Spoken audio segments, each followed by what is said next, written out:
제자광성교회 박한수 목사의 기도설교인 너는 부르짖으라 10번째 설교, 응답받는 기도의 사람이 되라 2번째 설교를 함께 살펴보십시다. 3분입니다. 자식을 이길 수가 없는 거다. 그게 사람이다. 자식을 이길 수가 없는 거다. 그게 사람이다. 어떤 것에 대한 예제를 들려고 하는 건데 결코 상식적으로도 맞는 이야기가 아니지요. 자식은 이길 수가 없는 거다. 그게 사람이다. 자식 문제로 밤새껏 잠이 오겠냐? 남편이 절대 안 된다고 한다. 그런데 몰래 해줘 버린다. 자식 말이 믿어져서 들어주는 것이 아니다. 그 말이 타당하기 때문에 들어주는 것이 아니다. 우리 누이도 조카놈에게 2억을 해줬다. 맨날 지 인생은 지 것이라고 하더니 휘말려 들었다. 말하자면 기도 응답의 핵심을, 응답받는 기도의 사람이 되는 것의 핵심이 관계다. 하나님과 내 관계다. 부모 자식 간의 관계에서도 믿을 수 없는데 자식이 돈 해달라니까 해주는 거다. 그러니까 하나님과 우리 관계도 그런 것이다는 이상한 비유, 이상한 예화를 사용합니다. 이어서 4분입니다. 여러분, 무엇 때문에 이런 일이 생기는가? 자식이니까, 부모니까, 관계. 하나님과 우리의 관계에서 기도응답 받는다 하고, 자식이 믿을 수도 없는데 걱정되니까 돈 해달라 그러면 해주고 그런다. 자식의 말이 믿어져서 들어주는 게 아니다. 관계 때문에. 참 이상한 이야기예요. 관계, 어쩔 수 없이 알고도 속고 안 되는 줄 알면서도 속는 것이다. 정말 그래요? 알고도 속고 안 되는 줄 알고도 속아야 되는 거예요? 자식이면? 그렇게 해주면 자식이 변화되고 아름답게 되고 정신을 차리고 살게 되는 건가요? 참 말도 안 되는 예제를 사용합니다. 이게 관계 때문에 그렇다. 그래서 기도의 사람이 응답받는 것은 기도의 내용보다도 하나님과의 관계, 그것이 훨씬 우선되어야 할 것이다. 하나님과의 관계가 우선되어야 한다. 그것은 맞는 말이죠. 그러나 앞에 이야기한 말도 안 되는 황당무계한 부모 자식 간의 관계에서 예제로 가지고 설명을 하며 도대체 뭔 말을 하는 건지 이상해지지요. 7분입니다. 모세에게 이스라엘 백성 전부를 멸절해 버리신다고 하나님 말씀하셨다. 그런데 모세가 자신의 전부를 거는, 미래까지도 거는 기도, 영생까지도 걸고 기도했다. 모세가 기도했기 때문에 하나님이 그 기도를 들어주셨다. 히스기야의 간절하고 진실한 기도 때문에 하나님이 들어주셨다. 이 관계다. 그 말을 이야기하려고 하는 거죠.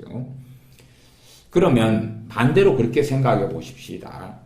하나님께서 이스라엘 백성 전부를 멸해버리시고 모세를 통하여 다시금 이스라엘을 세우시겠다고 했습니다.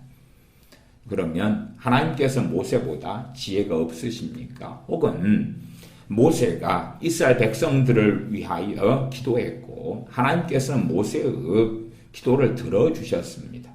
그 결과는 무엇이죠? 그 결과가 혹여 이스라엘 백성이 하나님께 반역하지 않고 원망하지 않고 우상 숭배하지 않고 변화되고 아름다운 길로 가는 것이었습니까? 지금까지 이스라엘은 극소수를 빼놓고는 다 지옥으로 떨어지고 있습니다. 수천 년 동안 극소수를 빼놓고는 다 지옥으로 떨어지고 있습니다.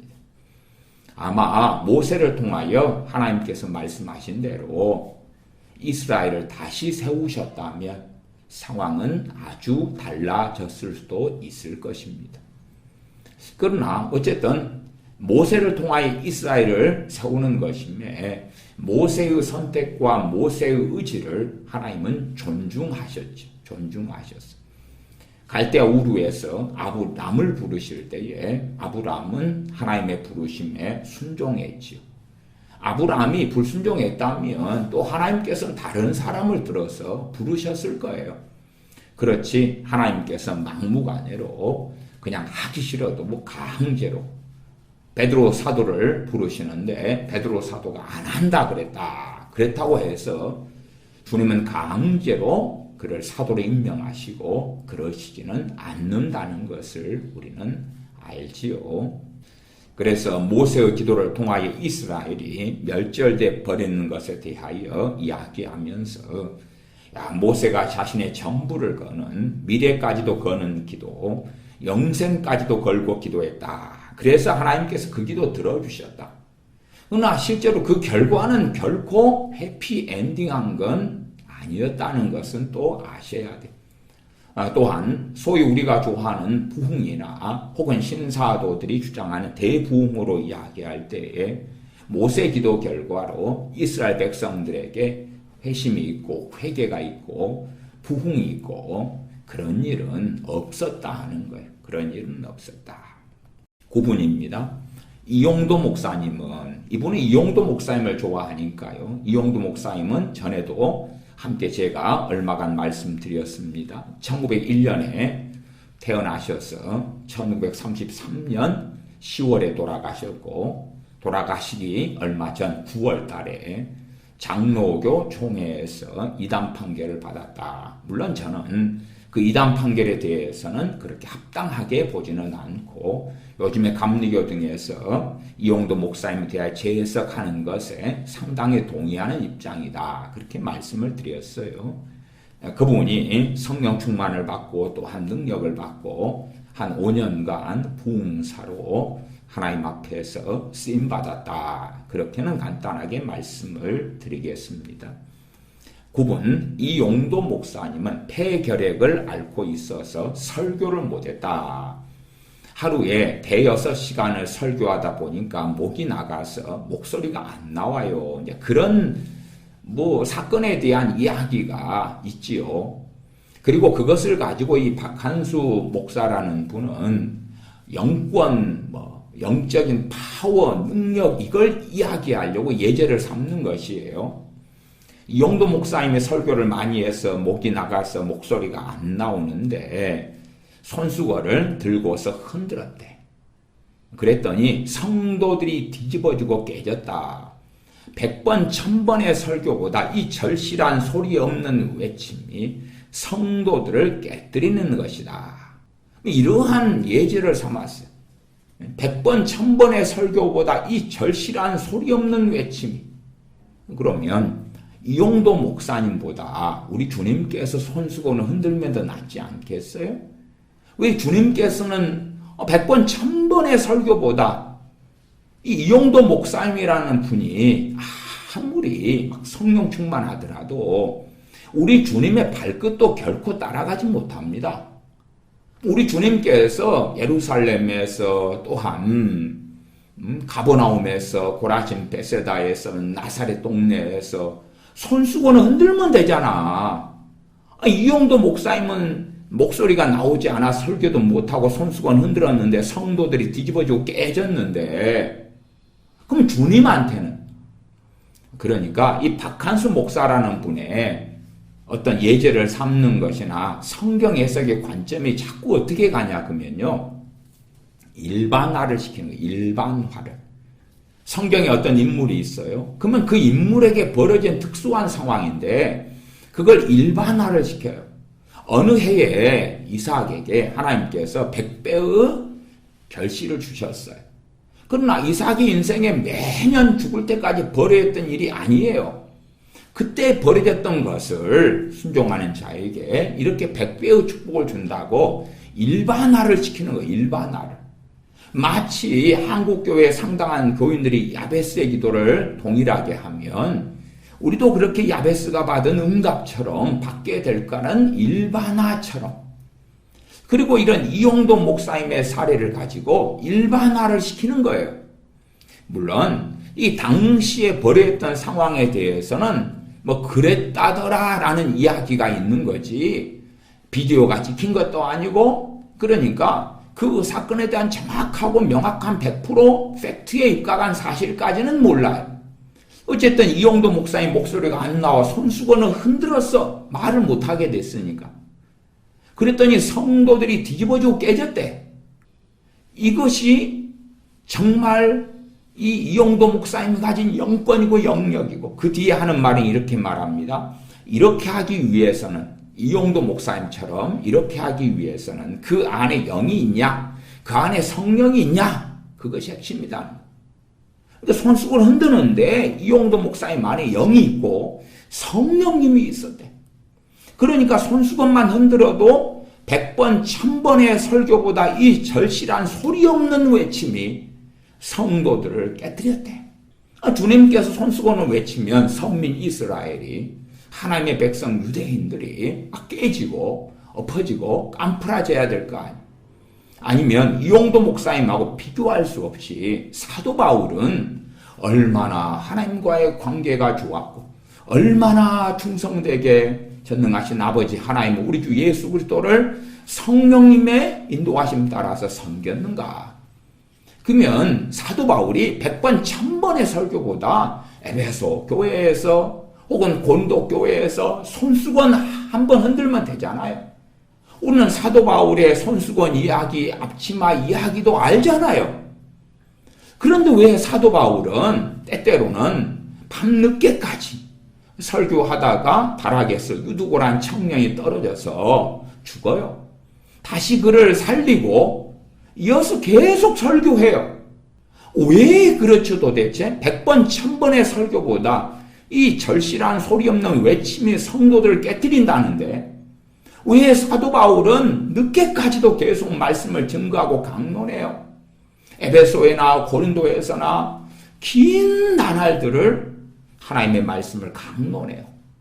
아니 사도 바울이 앞치마 들고 손수건 들고 흔들고 집어 던지면 될 거 아니에요. 그러면 성도들이 뒤집어져 깨질 거 아니에요.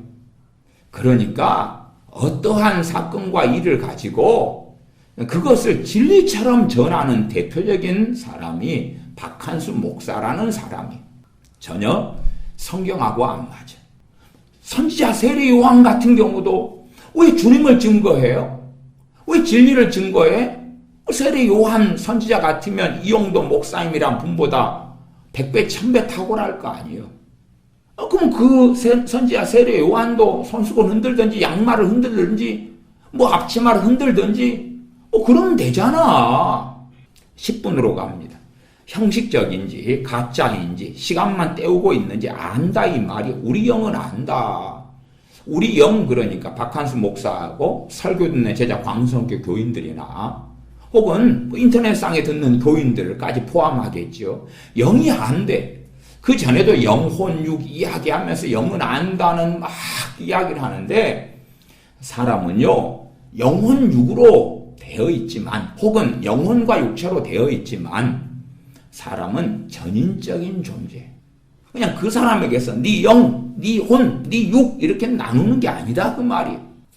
영이 육에 혼이 영에 박한수 목사 주장대로 영이 혼을 지배하고 혼은 육을 지배하고 그래서 절대 육체는 이 마음이나 정신을 거스릴 수 없다라는 해괴망측한 소리를 하는 게 아니에요.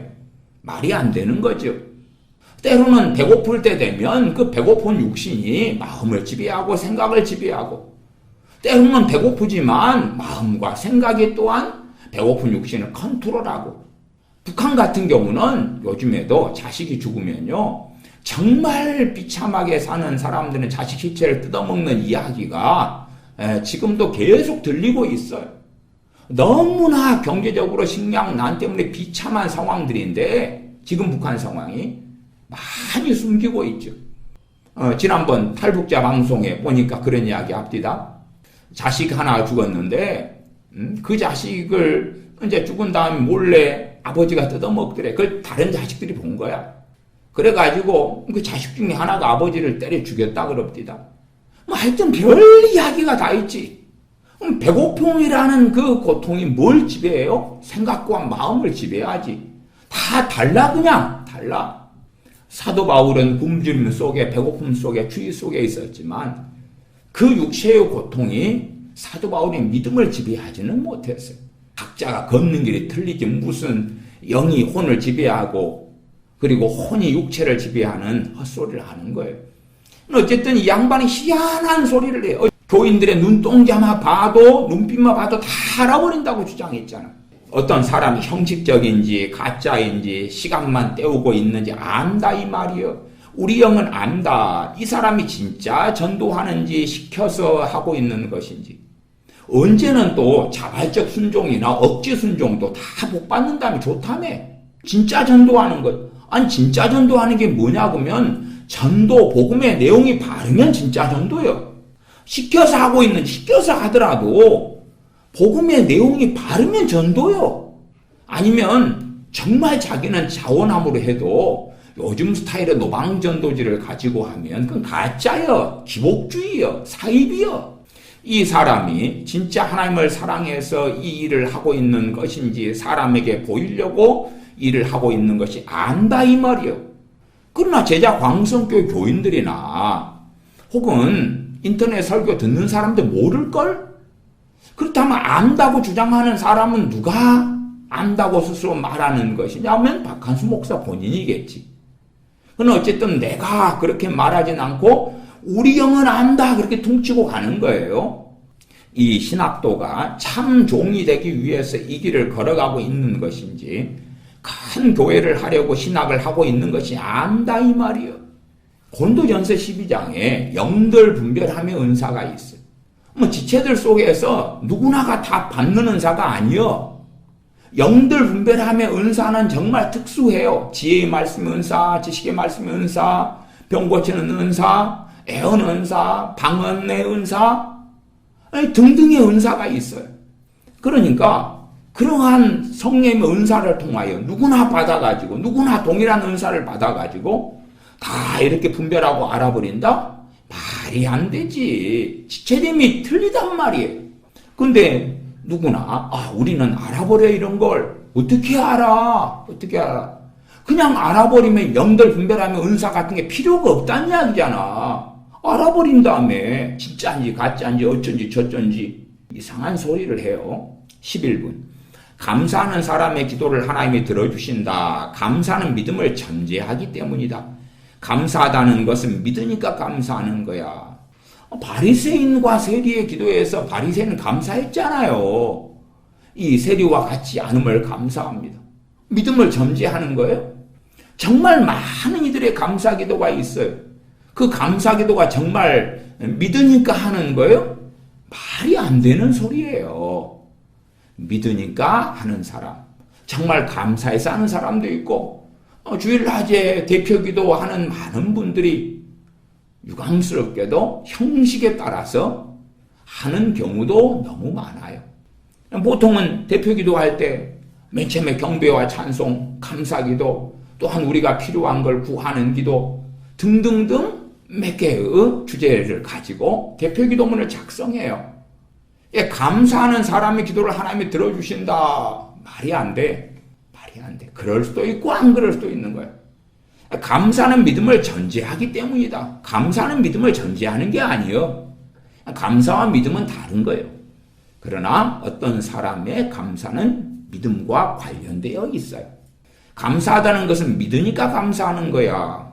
너? 안 믿는 사람이 어떻게 감사하느냐? 말이 안 된다. 감사하다는 것은 곧 믿는다는 뜻이다. 해괴한 궤변을 사용하는 거예요. 빌립보서 4장 6절 7절 말씀을 어설프게 가지고서 이러한 주장을 한 것 같으니 제가 빌립보서 4장 6절 7절을 써서 읽어드립니다. 빌립보서 4장 6절 7절 아무것도 염려하지 말고 다만 모든 일에 기도와 간구로 너희 구할 것을 감사함으로 하나님께 아뢰라. 그리하면 모든 지각에 뛰어난 하나님의 평강이 그리스도 예수님 안에서 너희 마음과 생각을 지키시리라. 여기에서 감사라는 것이 믿음으로 한다는 이야기가 없잖아요, 여기는. 그냥 너희 구할 것을 감사함으로 하나님께 아뢰라 그런 거지. 이어지는 내용으로 12분을 보면 감사함으로 아뢰면 염려가 없다. 아니, 그게 아니라 염려하지 말고 감사함으로 아뢰라 그랬잖아요. 그러니까 순서를 바꿔버리는 거예요. 박한수 목사가 성경을 이런 식으로 왜곡하는구나. 아무것도 염려하지 말고 다만 모든 일에 기도와 간구로 너희 구할 것을 감사함으로 하나님께 아뢰라 그랬는데 감사함으로 아뢰면 염려가 없다니. 감사함으로 아뢰도 정말 많은 염려 가운데 살아요. 오늘 감사하면서 기도했는데 내일은 염려와 근심과 두려움이에요. 17분으로 갑니다. 우리가 불평할 것이 뭐가 있냐? 뭐가 그렇게 불평이 많냐? 감사하라. 감사할 때 주님의 역사가 일어날 줄 믿는다. 구할 때에 감사를 덧붙여서 하라. 그리하면 모든 지각에 뛰어난 하나님의 평강이 너희 마음과 생각을 지키시리라. 이것이 응답이다. 아니, 우리의 마음과 생각을 지켜주시는 것하고 응답은 다른 거죠. 다른 거. 빌립보 4장 6절 7절을 이상하게 지금 왜곡시키고 있는 거고, 그 다음에 하나님께 아뢰서 하나님의 평강이 내 마음과 생각을 지켜줬다고 해요. 말씀 그대로. 이게 응답이다. 그건 응답 아니요. 응답 아니요. 응답이다. 보통 그러려면 어떻게 말해요? 내가 기도한 것이 이루어지는 것이 응답이지. 내 마음에 담대함이 생기고 내 마음에 편안함이 생기고 아멘. 그게 응답이래. 18분입니다. 문제가 있는데 문제가 문제로 안 보이는 것, 그것이 응답이다. 문제가 문제로 안 보이는 것하고 응답이 무슨 상관이 있어? 예를 들어서 내가 질병이 있어요. 질병의 치유를 놓고 하나님께 기도한다고 합시다. 감사함으로 기도를 해. 근데 여전히 질병이 있어. 근데 그 질병 문제가 문제로 안 보인다? 그것이 응답이다? 무슨 이야기일까? 세상 사람들이 걱정이 있을 때 술 마시잖아요. 심지어는 마약하기도 해요. 그러면 걱정이 있을 때 막 술을 흥청망청 마셔. 그럼 걱정이 안 생기지. 그죠? 술 기운에 기분이 좋아질 수도 있겠고, 그게 응답은 아닌 것처럼 문제가 있는데 문제가 문제로 안 보이는 것, 이러한 어떠한 경험들이 어쩌다가 있을 수는 있어요. 문제가 문제로 안 보인다니. 근데 이것은 확실하게 계속 이어지는 체험은 아니에요. 소위 말하면 오늘 동일한 문제가 있고 내일도 있고 모레도 있고 글피도 있어요.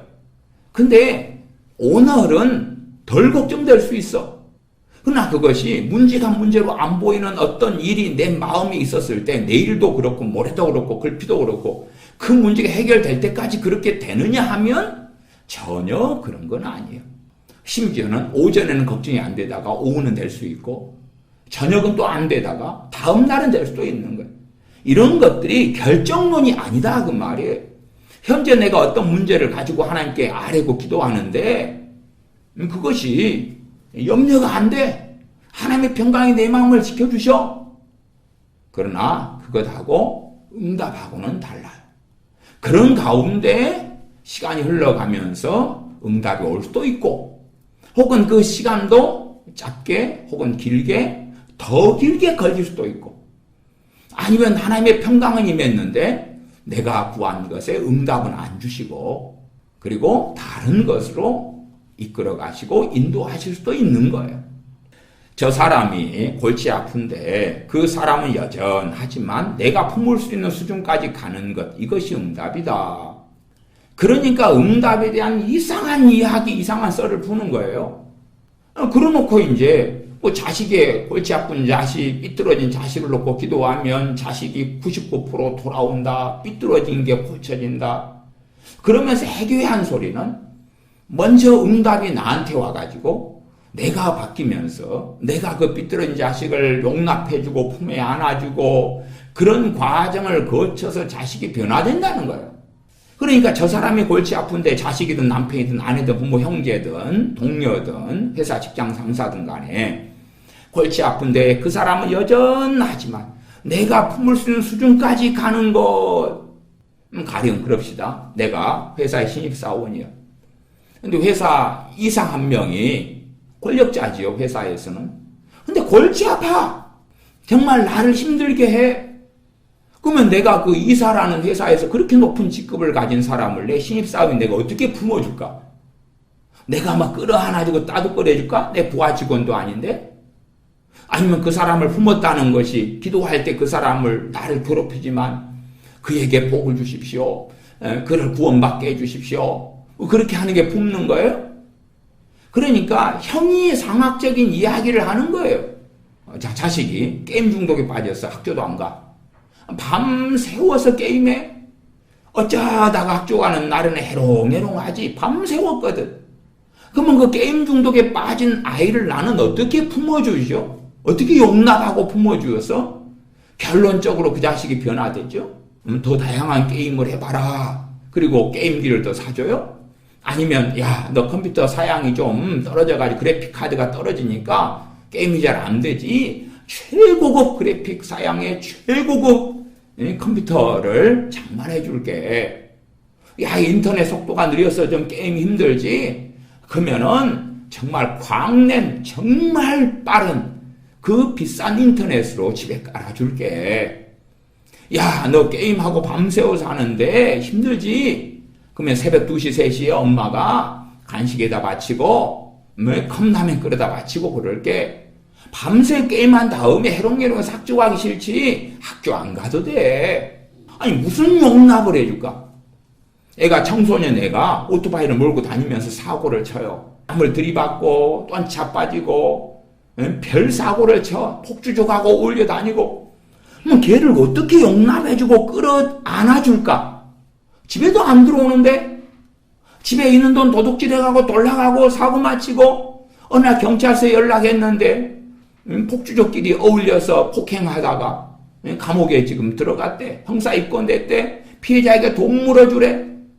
그럼 그런 자식을 어떻게 끌어안을까? 저 사람이 골치 아픈데 그 사람은 여전하지만 내가 품을 수 있는 수준까지 가는 것, 이것이 응답이다. 성경에 전혀 없는 걸 이야기하는 거예요. 말도 안 되는 걸 이야기하는 거라. 간단하게는 그냥 내가 돈 100만 원 필요해. 하나님 100만 원 주세요. 100만 원이 오는 게 응답이지. 도대체 무슨 사변적이고 이상한 소리를 해요. 내가 어디가 아파. 그리고 치유해달라고 기도해. 치유되는 게 응답이지. 되는 게 응답이지. 도대체 뭐가 응답인데, 그래서 응답이라는 개념도 이상하게 이리 꼬고 저리 꼬고 저리 꼬고 바꾸는데, 당연히 박한수 목사 설교 듣는 교인들은 막 그런갑다. 그리고 아멘 아멘 그러는 거야. 나 정신병인 것 같아, 정신병. 물론 어떤 것은 정확하게 사도 바울께서 육체의 가시 사단의 사자가 제거되기를 주님께 구했는데 3번이나 구했는데 주님께서 내 은혜가 네게 족하도다라고 거절하셨어. 거절하신 것도 안 돼. 그것도 응답이지요. 그러나 그 응답을 듣고 사도 바울은 기뻐했어. 내가 약한 데서 강하여짐이라. 기뻐했어. 응답이지. 이게 정확하게 응답이라도 되면 되고 아니면 아니고 뭔가 그게 있어야지. 그런데 응답이라는 게 문제가 있는데 문제가 문제로 안 보이는 것, 그것이 응답이다. 저 사람이 골치 아픈데 그 사람은 여전하지만 내가 품을 수 있는 수준까지 가는 것, 이것이 응답이다. 사람들 해롱 만드는 모양이요. 19분입니다. 한나의 기도. 기도했는데 저 종에게, 저 종은 엘리제스장입니다. 기도를 받았는데 안 되겠냐? 되지. 순간 염려, 불안, 불신, 사탄의 충동. 그러나 그런 것들에 휩쓸리지 않았다. 하나님의 책임 안 지시겠냐? 불안, 염려, 사탄의 충동이 일어나도 휩쓸리지 않았다.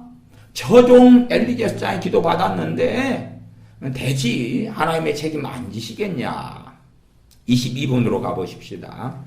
사랑하는 성도 여러분, 우리가 하나님 앞에 감사함으로 기도할 때 우리의 기도가 응답될 줄 믿는다. 아멘. 앞에 이제 감사 이야기 했잖아요. 감사함으로 하나님께 아뢰라 그랬지. 그 결론에 하나님의 평강이 너희 마음과 생각을 지키신다 했지 기도 응답이 된다는 이야기는 아니니까. 내가 고난의 때를 보내고 있는데 고난의 때 가운데 하나님의 평강이 내 마음을 지켜주신다 해도 근데 그 고난의 때가 그 결과로 다음날 혹은 그날에 끝나는 건 아닌 건 뻔하잖아요. 계속 읽어보면 감사는 믿음의 최고봉이다. 아니 감사를 헌금을 바치든 감사 기도를 하든지 간에 그냥 그 사람의 심령을 하나님이 감찰하실 때 하나님이 판단하실 문제지. 그냥 겉보기에 감사가 믿음의 최고봉이 되는 건 아니라 실패한 사람이 감사하면 또 실패하겠느냐. 이상한 이야기를 하는 것이요. 사단이 역사해가지고 누가 실패했어. 근데 그 사람이 감사를 해버려. 그러니까 사탄이 실패하지 못하게 해버린다는 이야기예요. 왜? 실패하면 또 감사하고 실패하면 또 감사하니까 사탄이 포기해버린다는 거예요. 다시 읽어드릴게요. 계속 이어지는 내용이니까. 실패한 사람이 감사하면 또 실패하겠느냐. 사탄이 또 실패하게 해봤자 또 감사가 나올 텐데 아픈 사람이 감사한다는데 또 아프게 해봤자 뭐가 사탄에게 남을 일이 있겠냐. 아니 아픈 사람이 감사할 수 있어요. 그 사단이 또 아프게 몇 번 그렇게 하면 불평하고 원망하고 대부분은 감사 끝나버려. 소수만 감사해. 근데 감사한다고 병이 대부분은 낫지 않아요.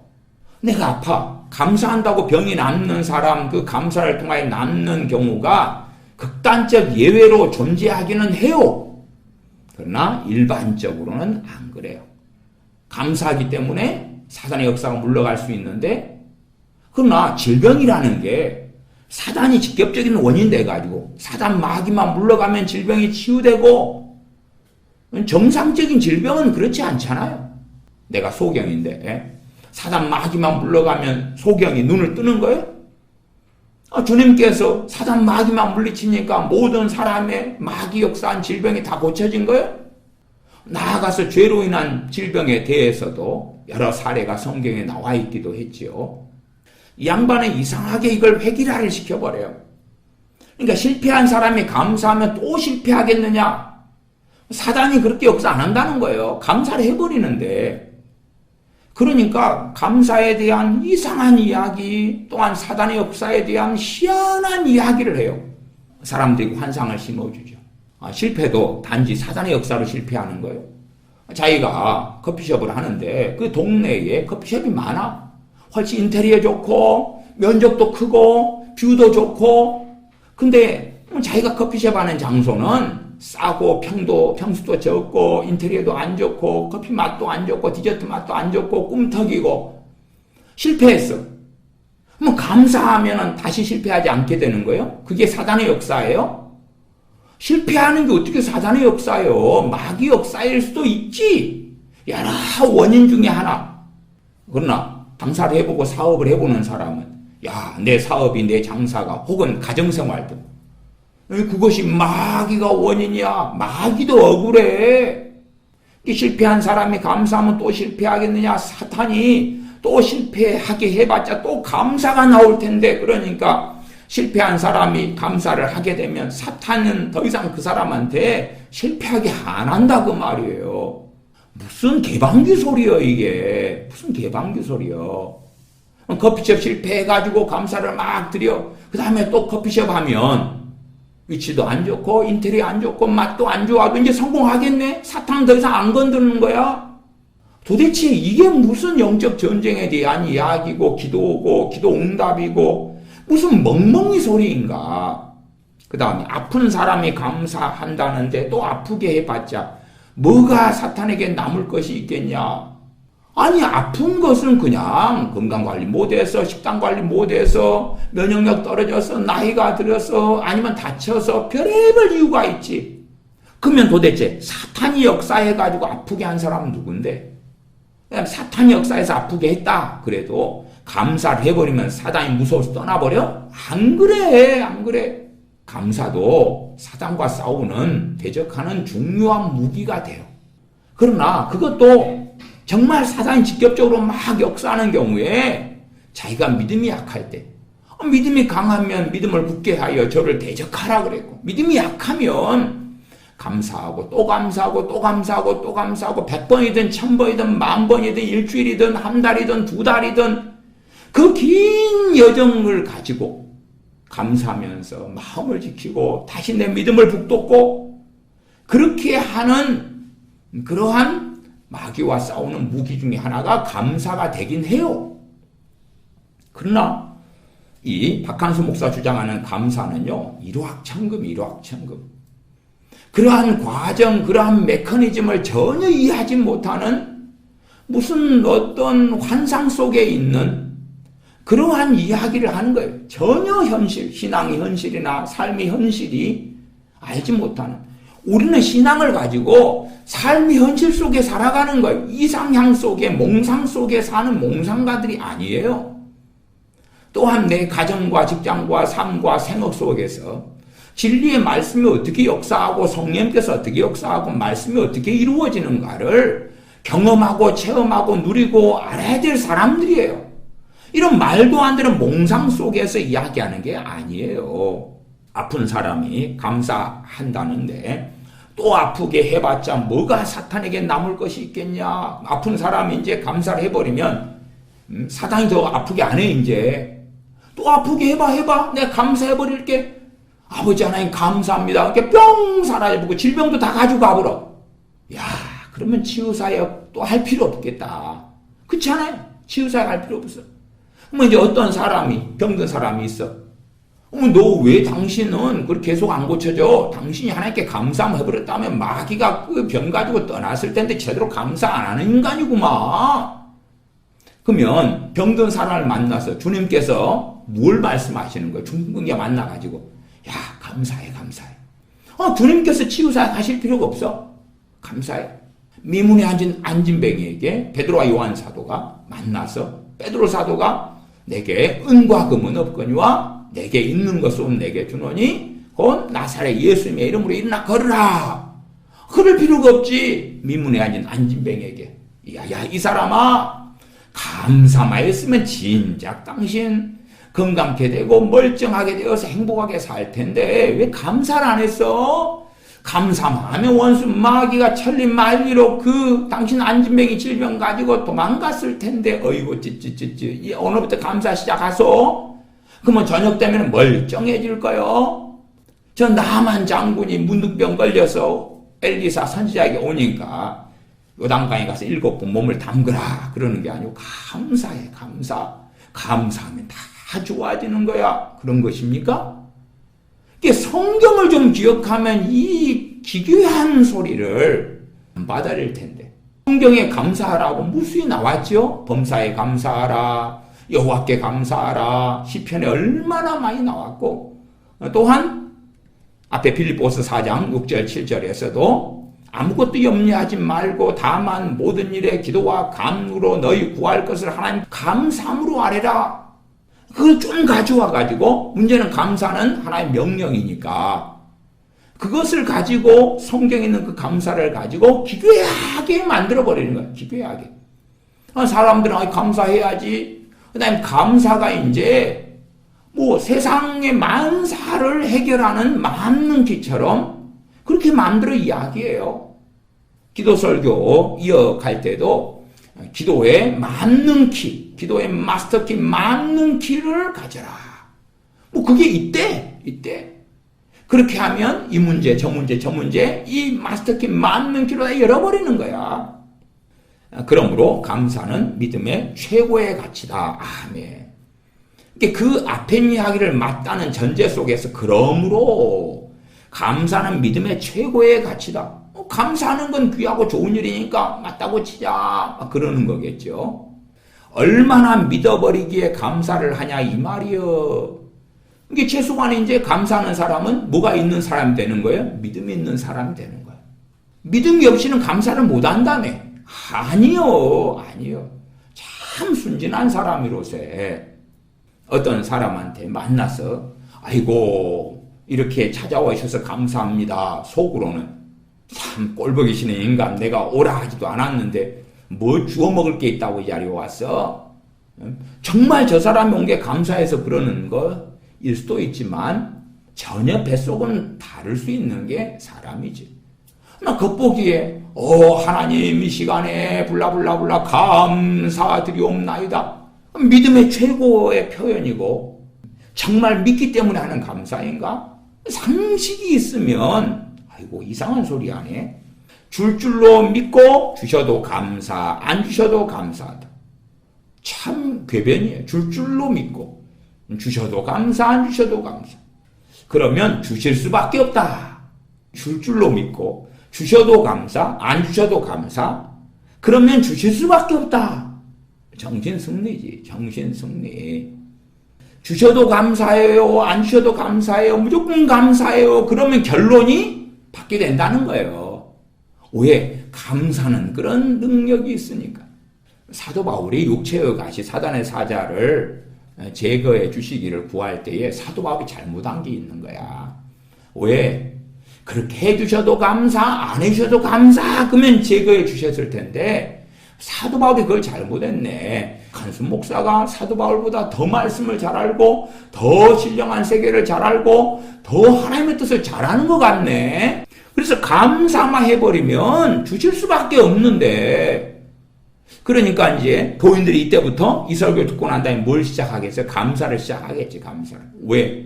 그러면은 주어질 수밖에 없고 하나님이 주실 수밖에 없으니까 열심히 해. 열심히 해. 결과는 대부분 진리에 근거하지 않은 것이잖아요. 진리에 기반하지 않은 것이잖아요. 데살로니가 교인들이 사도 바울께서 미리 말씀한 대로 많은 환난 속에 살았어요. 그 환난 속에 계속 살아갈 때에 견디는 그러한 하나님의 말씀으로 항상 기뻐하라. 쉬지 말고 기도하라. 범사에 감사하라. 이것이 너희를 향한 하나님의 뜻이니라 그랬던 거지.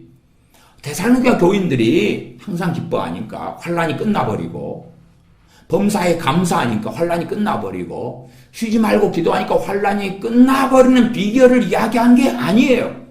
그 고난, 그 환난, 그 핍박 가운데서도 하나님 바라보고 믿음 지키며 살 수 있는 그러한 비결을 말씀한 거지. 그러나 그러한 것을 박관수 목사는 들어버려가지고, 자, 줄줄로 믿고 주셔도 감사, 안 주셔도 감사한다. 그러면 주실 수밖에 없다. 얼마나 좋아. 얼마나 달콤해. 얼마나 달콤해. 저 집을 주세요. 그런데 저 한강변 아파트 주셔도 감사, 안 주셔도 감사합니다. 그러니까 한강변 아파트 애따 가져라. 애따 가져라. 이 금도끼가 너 것이냐? 아닌데요. 이 은도끼가 내 것이냐? 아닌데요. 이 쇠도끼가 내 것이냐? 예, 쇠도끼가 제 것이에요. 그런데 혹시 금도끼, 은도끼도 저한테 다 주실 수 있으세요? 주시면 좋겠어요.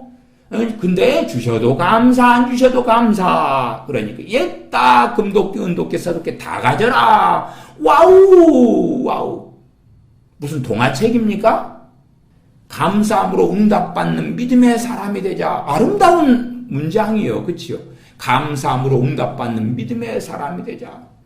감사하면 응답을 받는데 앞에 성경 본문이 그렇지 않다는 것은 제가 조금 말씀드렸어요. 빌립보서 4장 6절 7절 이야기는 했어요. 24번으로 갑니다. 너희가 내 이름으로 구하면 무엇이든지 응답하리라. 주님이 그랬다. 여기서 무엇이든지는 엄청나고 불가능한 것까지도 주님의 이름으로 구하면 들어주신다는 의미가 그 안에 있는 것이다. 얼마나 좋아요. 무엇이든지는 엄청난 것, 불가능한 것까지라도 주님의 이름으로 구하면 들어주신다는 의미가 그 안에 있다. 내 평생에 돈을 모으면 얼마쯤 모을 수 있을까? 한 달에 저축해가지고 그렇게 젊은 친구들이 이제 생각을 해요. 그래서 나는 저 20억짜리 아파트를 하나 사고 싶은데 내가 10년을 모아도 한 1, 2억 모을 것 같아. 불가능하지 이제. 1, 2억 가지고 20억짜리를 살 수가 없잖아요. 엄청나고 불가능한 것까지도 구하는 거예요. 아니면 2030 청년들 입장에서는 결혼이 그래도 돈이 없어 못하는 거지. 아니면 육각형 남자, 육각형 여자가 나하고 결혼하기 싫어서 내가 그들에게 원하는 배우자 조건이 아니니까 안 하는 거지만 무엇이든지 누구 이름으로 구하면 주님의 이름으로 구하면 그러면 육각형 남자가 나를 사랑하고 내 남자가 되고 육각형 여자가 나를 사랑해서 내 여자가 되고 그러지 않겠어? 그러니까 꿈을 꾸겠지. 꿈을 꿔. 뭘 바라는 거야 2030이. 정말 잘나고 멋진 남자 스펙 좋고 키 크고 나만 사랑해주고 재산도 넉넉하고 또 마찬가지로 아름답고 현숙하고 너무 사랑스럽고 재산도 많고 스펙도 좋고 현모양처고 나만 사랑하고 너무 이뻐. 나는 평범하든지 그렇지 않더라도 그렇게 무엇이든지는 엄청나고 불가능한 것까지라도 주님의 이름으로 구하면 들어주신다는 의미가 그 안에 있는 것이다. 제가 이 본문을 가지고도 설교를 참 많이 했습니다. 내 이름으로 주님의 이름으로 구한다는 게 뭐겠어요 도대체. 사도들은 주님께 말씀을 계속 배웠어요. 아버지의 뜻이 뭔지 주님의 뜻이 뭔지. 그러니까 그 뜻 안에서 구한다는 것이 주님의 이름으로 구한다는 거예요. 주님의 이름으로 구한다면서 주님께서 말씀을 아버지의 뜻을 사도들에게 가르쳐 주셨는데 그것과 어긋나게 한다는 건 주님의 이름으로 구한다는 게 아니에요. 주문처럼 주술처럼 예수님의 이름으로 기도합니다. 아멘. 그게 해당되는 게 아니란 말이에요. 대한민국 교회는요. 기도 끝난 다음에 예수님의 이름으로 기도하옵나이다. 혹은 예수 그리스도 이름으로 기도하옵나이다. 혹은 나사렛 예수 그리스도 이름으로 기도하옵나이다. 이렇게 붙이면서 우리는 주님의 이름으로 구했어. 그래가지고 뭐 얼마나 응답 받으셔요? 아니잖아. 하나님의 뜻대로 요한일서 5장 14절 말씀처럼 우리의 가진 바 담대한 것이 이것이 무엇이든지 그의 뜻대로 구하면 들으심이라. 이게 성경 한 구절 가지고 잘 이해가 안 되는 난해 구절이 되면 다른 말씀들까지도 살펴봐야 될 거 아니에요. 주님께서 요한복음 10장 등에서 내 안에 거하라. 내 안에 거하라. 그 기본 아니에요, 기본? 그러면서 말씀이 이어져 가니까 기도에 대한 한 말씀을 가지고 무조건 자기 마음대로 자의적으로 해석하면 안 되고 기도에 대한 다른 말씀들과 연계해서 어긋나지 않도록 이 한 말씀 가지고 멋대로 소설 쓰고 상상력을 발휘하지 말고 다른 말씀들과 연결해서 말씀을 말씀으로 풀어서 그래서 봐야지. 도대체 사람들이 좋아하는 메시지, 사람들이 듣고 싶어하는 이런 걸 전하면 되겠느냐 그 말이에요. 그러나 이런 식으로 말했기 때문에 가르치고 설교하는 박한수 목사이기 때문에 박한수 목사나 제자 광성교회가 그렇게 소위 부흥하고 사람들이 많이 몰려들고 추종하는 거예요. 25분입니다. 두 마음을 품고 기도하면 응답이 없다. 두 마음 이야기. 두 마음을 품지 않는다는 것은 오늘 이 기도에 승부를 거는 사람이다. 좀 이상한 이야기 하는데 그 밑에 제가 본문 적어놨어요. 본문을 먼저 읽어보십시다. 아래쪽에. 야고보서 1장 5절에서 8절 적어놨어요. 지금 이것을 이상하게 인용해가지고 속이는 거예요. 야고보서 1장 5절에서 8절 5절 너희 중에 누구든지 지혜가 부족하거든 모든 사람에게 후히 주시고 꾸짖지 아니하시는 하나님께 구하라. 그리하면 주시리라. 6절 오직 믿음으로 구하고 조금도 의심하지 말라. 두 마음이 뭐예요? 의심하는 거. 의심하는 자는 의심하는 자가 이퀄 두 마음을 품은 자. 의심하는 자는 마치 바람에 밀려 요동하는 바닷물결 같으니. 7절 이런 사람은 무엇이든지 주께 얻기를 생각하지 말라. 8절 두 마음을 품어 모든 일에 정함이 없는 자로다. 두 마음을 야고보서 1장 8절에 품는다는 것이 무엇이냐? 6절에 오직 믿음으로 구하고 조금도 의심하지 말라. 의심하지 않는 것. 믿음으로 구하고 의심하지 않는 것. 나아가 의심하는 자는 마치 바람에 밀려 요동하는 바닷물결 같으니. 이게 두 마음을 품는다는 것은 의심하는 자. 믿음으로 구하지 않고 의심하는 자가 두 마음을 품는 자라고 야고보서 1장 6절, 7절, 8절은 명확하게 이야기해요. 근데 이제 박한수 목사는 이 구절에서 슬쩍 가지고 와가지고 도대체 두 마음을 품는 게 뭐라고 주장하느냐. 그래서 성경은 항상 문맥을 봐야 되는데 슬쩍 가져와서 장난질을 치는 일은 너무 많아요. 다시 25분으로 갑니다. 두 마음을 품지 않는다는 것은, 그러니까 두 마음을 품지 않는다는 걸 의심하지 않고 믿음으로 구하는 거예요. 그렇게 나왔잖아요. 6절에가 야고보서 1장 6절에 두 마음을 품지 않는다는 것은 오늘 이 기도에 승부를 거는 사람이다.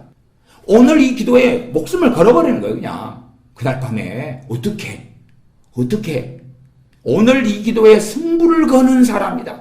다음이 없는 사람이다. 다음이 없어. 반드시 오늘 기도에서 오늘 응답 받지 않으면 뭐 죽을 거야? 아니면 응답해 주지 않으면 안 가겠습니다. 그건 약복강 가에서 야곱이 천사와 씨름한 이야기고 우리 일상사는 안 그렇잖아요. 아니 야곱이 기도할 때 약복강 가에서의 천사와 씨름하던 그런 일, 나를 축복하지 않으면 가게 하지 않겠습니다 하는 것을 날마다 밤마다 그랬어요? 때마다 그랬어요? 일마다 그랬어요? 한 번이잖아 인생에. 이 박한수 목사가 주님의 겟세마네 동산에서 땀방울이 빗방울 되게 빗방울처럼 변화하도록 주님이 기도하셨어요. 그것을 가지고 지난번 설교에서도 일반화를 시켜버렸잖아요. 그렇게 하면 주님께서는 겟세마네 동산 기도를 매일 하신 것처럼 바꿔버린 거예요. 그렇게 하면서 여러분도 그렇게 땀방울 흘리고 핏방울 흘리고 눈물 흘리고 그래야지만이 응답받는다. 바꿔버리는 거예요. 주님 매일 안 그러셨어. 그래서 어떤 사건 어떤 일을 신학으로 만들고 교리로 만들고 일반화로 만들어. 그러니까 벌어지는 일이 뭐냐 하면 이 본문 설교할 때는 이런 이야기하고 저 본문 설교할 때는 저 소리예요. 그래서 박한수 목사 같은 사람의 대표적인 설교 특징이 뭐냐 하면 한 설교 안에서도 이 말하고 저 말하고 중구난방이고 A 설교와 B 설교 1편, 2편, 3편 하면 이 설교, 저 설교가 또 다른 이야기를 해. 자기 말로 자기를 정죄하는 그러한 소리가 계속 반복되는 거예요. 왜? 어떤 사건, 어떤 일에서 뜯어붙이거든, 뜯어붙여. 계속 읽어보면 오늘 예배에 승부를 거는 사람이 오늘 은혜를 받는 거다. 누구에게 기도를 받을 때에 그 손을 확 잡고 안 놔주는 사람이 있다. 오늘 이 기도로 내가 결정을 보겠다는 거야. 이거 듣고 그날 밤에는 아마 박한수 목사의 바지꼬랭이를 잡고 손을 잡고 안 놔주는 사람이 많았을 것 같아요. 내가 이런 것을 구합니다. 이것을 박한수 목사님 기도해 줘서 이루어주게 해주지 않으면 못 갑니다. 못 가. 그래서 야곱의 약복강가의 이야기를 갖다가 이상하게 끌고 온 거야. 이상하게 끌고 와. 오늘 이 기도로 내가 결정을 보겠다는 거야. 도대체 무슨 말일까? 무슨 말? 한 30분 아니면 1시간 길면 2시간 기도하고 가는데 그 기도로 어떻게 결정을 보지 도대체? 사실은 자기도 안 하는, 자기도 이해 못하는 이야기를 하는 거예요. 그냥 현실의 삶 속에서의 그리스도인의 기도 생활 자체를 이해하지 못하니까 뜬구름 잡는 이야기를 하는 거예요. 그 사람은 두 마음이 없는 거야. 그러니까 오늘 이 기도로 결정을 보겠다. 그렇게 하는 사람이 두 마음이 없는 사람이래. 지금 두 마음 이야기는 의심이고 믿음으로 구하고 의심하지 않는 사람이 두 마음이 없는 사람이라고 야고보서 1장 6절, 7절, 8절에 명확히 밝히고 있는데 근데 무슨 오늘 이 기도로 내가 결정을 보겠다는 거야. 또 누구한테 기도받을 때에 그 손을 꽉 잡고 안 놔주는 사람이 있어.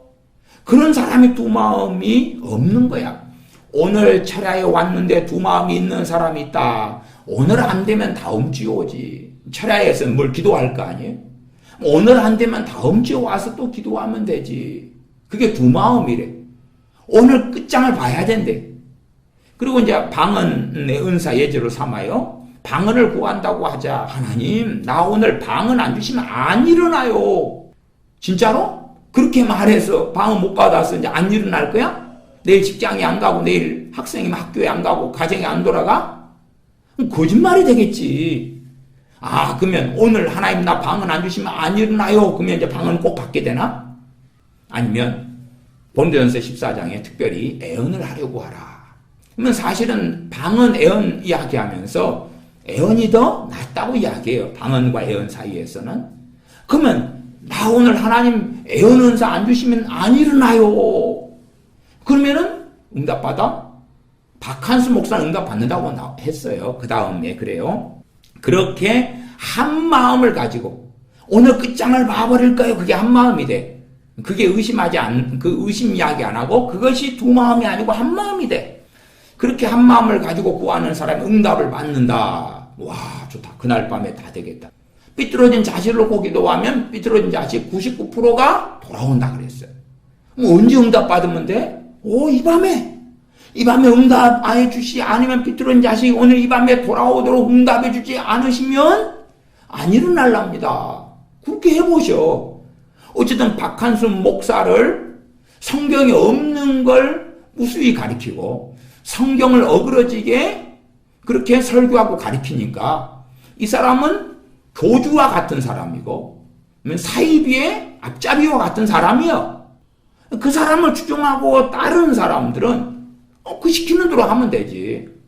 오늘 다음이 없는 사람으로 이 기도의 승부를 보고 그리고 나한테 이걸 응답 안 해주시면 오늘 내가 안 일어나요. 오늘 결정을 봐야 되겠어요. 하나님. 그렇게 하는 사람이 한 마음이고 응답받는다. 응답받는다. 그러면 기도를 길게 할 필요도 없겠다. 아니, 그날 밤이면 끝장날 거 아니에요. 얼마나 황홀해. 야, 이 밤에 그냥 끝장을 볼 수 있구만. 그 밤에 응답받는 방법을 박한수 목사가 주장하고 말한 거예요. 물론 야고보서 1장 5절에서 8절을 가지고 슬쩍 이상한 소리를 했죠. 성경하고 안 맞는 소리를. 28분으로 갑니다. 믿는 자에게는 능치 못할 일이 없느니라. 오늘 설교가 마지막 설교라고 믿고 나온 자가 오늘 예배가 내 인생의 마지막이라고 믿고 나온 자에게 불의를 하는 것이고 계속 이어지는 이야기잖아요. 오늘 설교가 마지막 설교야. 마지막 설교. 그렇게 믿고 나와. 정말?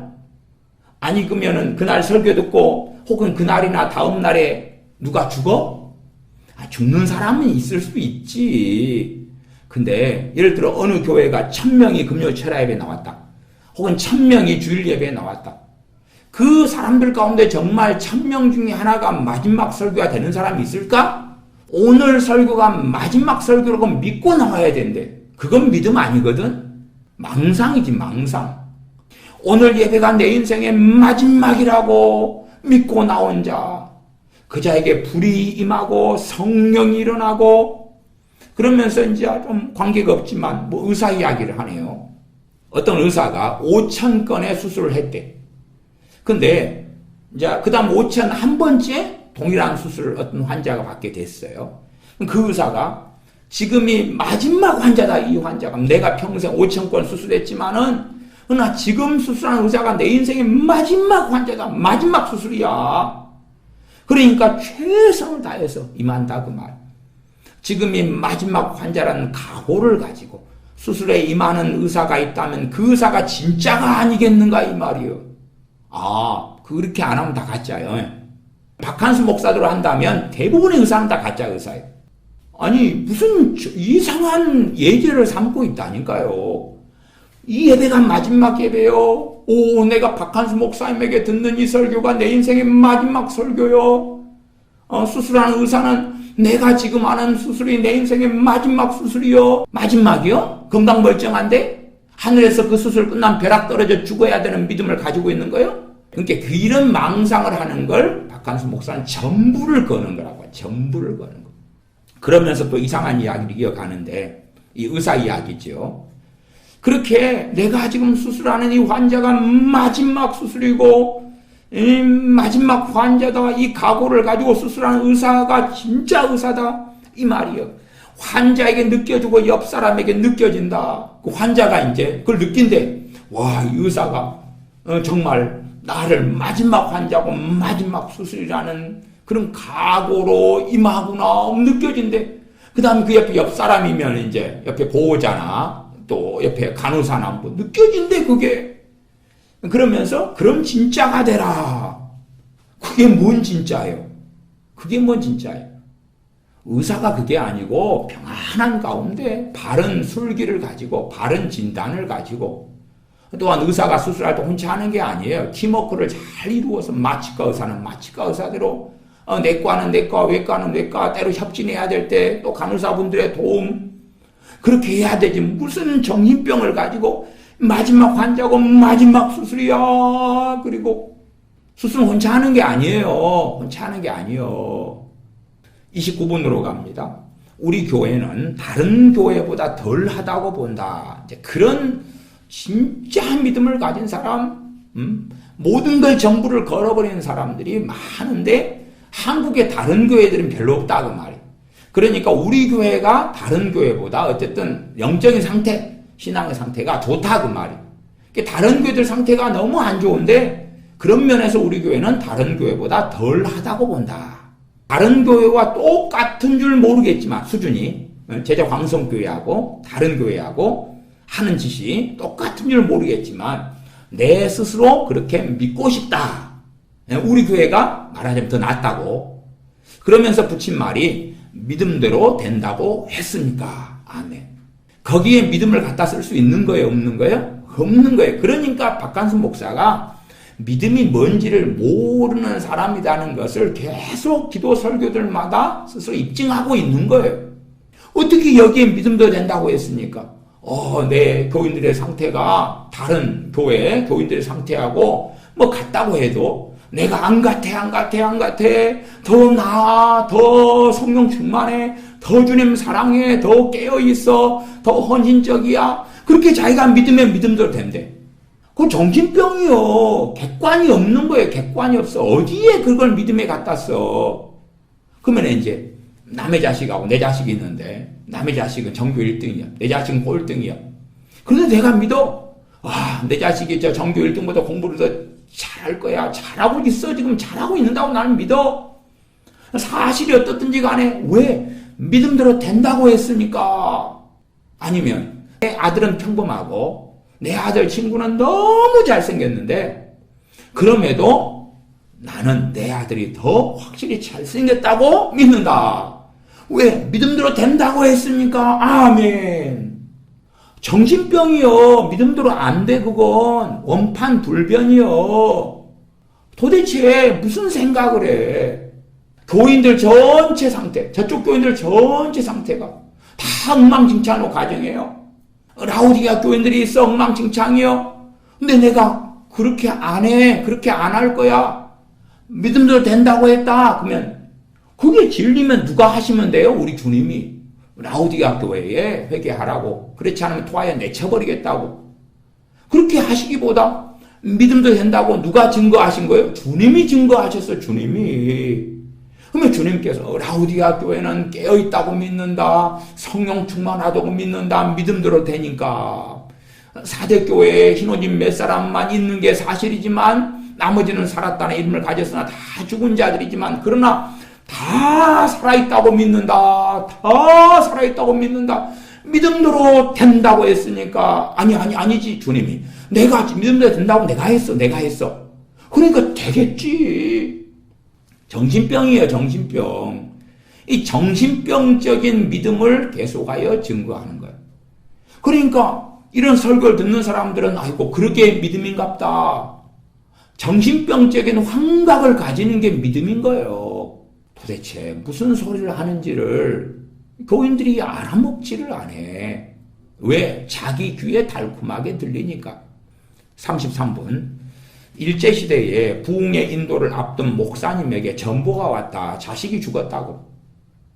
그러나 부흥회를 인도했다. 그것이 사명의 길이니까. 얼마나 아름다워요. 얼마나 아름다워. 자식은 죽어서 장례식 치러야 되는데 부흥회 인도했어. 물론 이제 당시에는 뭐 요즘같이 장례식에 냉동시설도 없고 어차피 먼 거리를 통해서 내려간다 그러면 시체를 보관하지도 못하고 뭐 블라블라 여러 이유가 있겠지. 근데 어쨌든 강조하고 싶은 것은 봐봐라. 지난번 설교에서 사무엘 선지자가 그 민족을 위해 기도하니라고 가정도 사생활도 다 포기하고 그래서 자식이 망가졌는지도 모른다. 그러나 그렇게 내가 기도하지 않으면 이스라엘에 뚫려 사생활 포기하고 기도했어.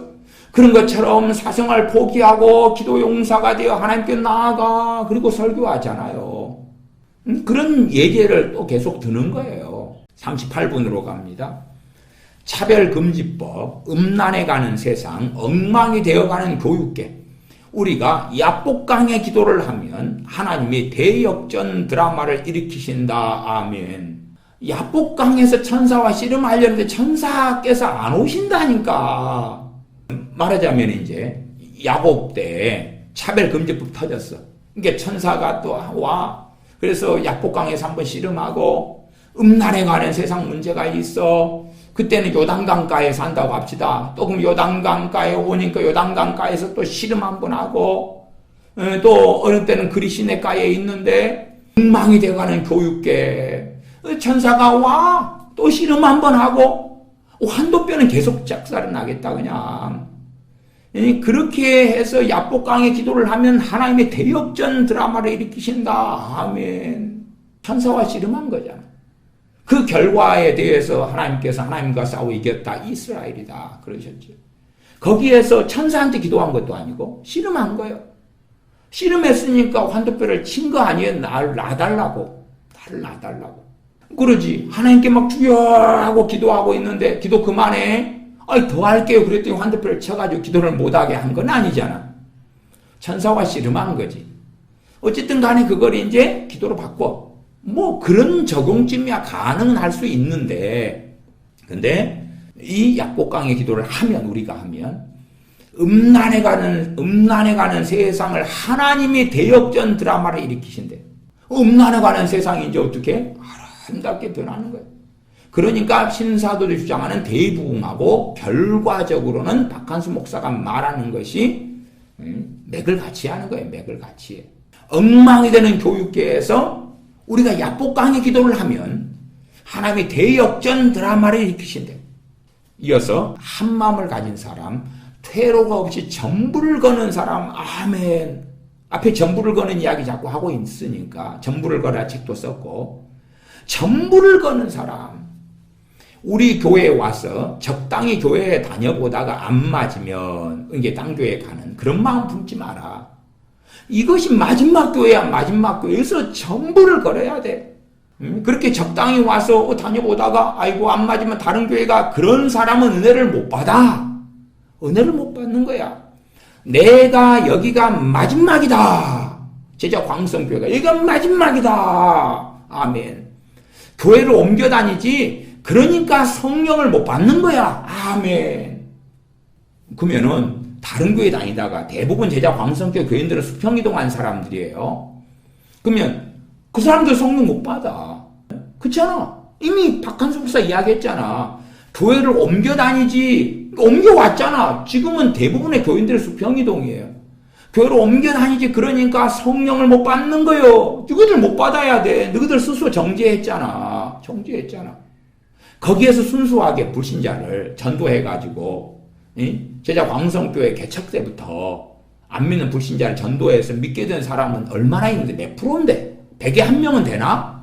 1000명 중에 몇 명은 되나? 그러니까 교회를 옮겨 다니지 대부분 옮겨온 사람들이요. 그러니까 성령을 못 받는 거예요. 그럼 어떻게 해 이제? 다시 돌아갈까? 돌아가는 건 또 옮기는 거 아니에요? 교적 옮기는 건데? 무슨 말을 하는 거예요 도대체? 그러니까 어쨌든 박한수 목사 주장은 일단 당신들이 옮겨 다니다가 우리 교회까지 왔잖아. 그러니까 더 이상 옮길 마음 먹지 마. 그 다음에 여기가 마지막이야. 그러면 성령 받아. 여기가 마지막이야. 뭘 걸어요? 전부를 걸어. 목숨을 걸어.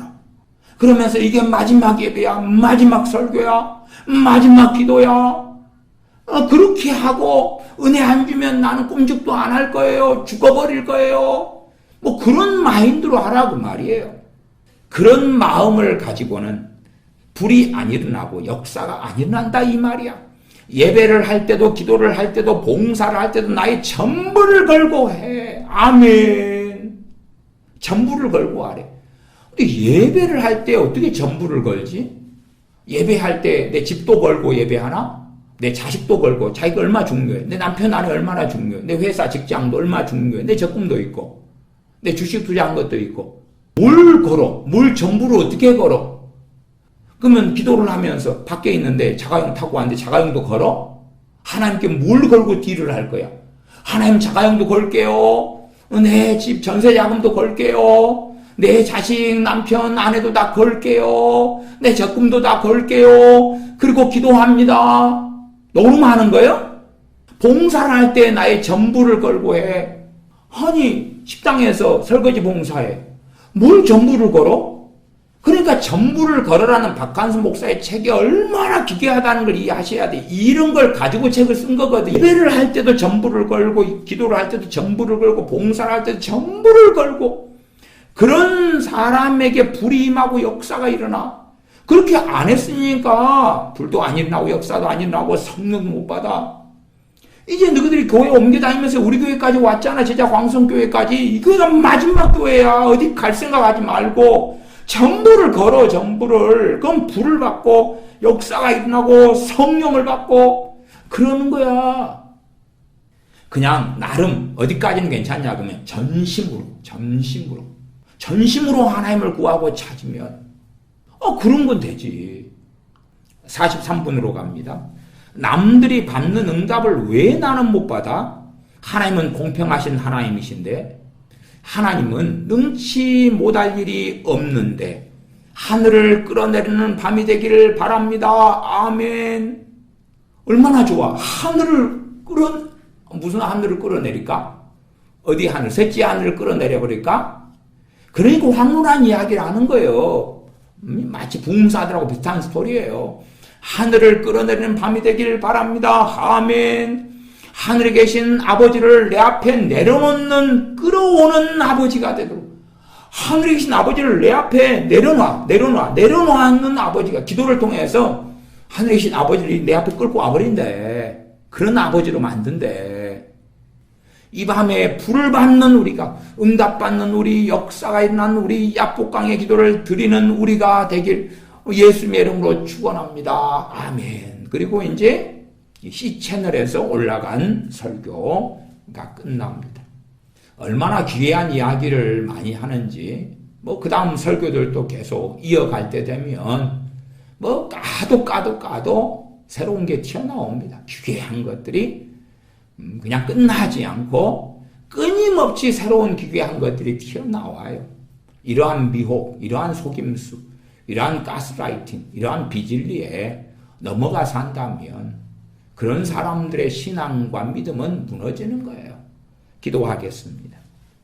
아버지 하나님, 무엇이 진리이고 무엇이 비진리인지 분별하지 못하고 먹지 않아야 될 것, 받지 않아야 될 것, 아멘하지 않아야 될 것들에 하나님의 말씀을 왜곡하고 속이고 거짓하고 하는 것들에 아멘하고 달려가는 자들의 어떤 소경의 길을 걸어가는지 주님께서 이미 증거하셨사온즉 저희가 소경되어 살지 아니하도록 저희를 긍휼히 여겨 주시옵소서. 우리 주 예수님의 이름으로 기도하옵나이다. 아멘.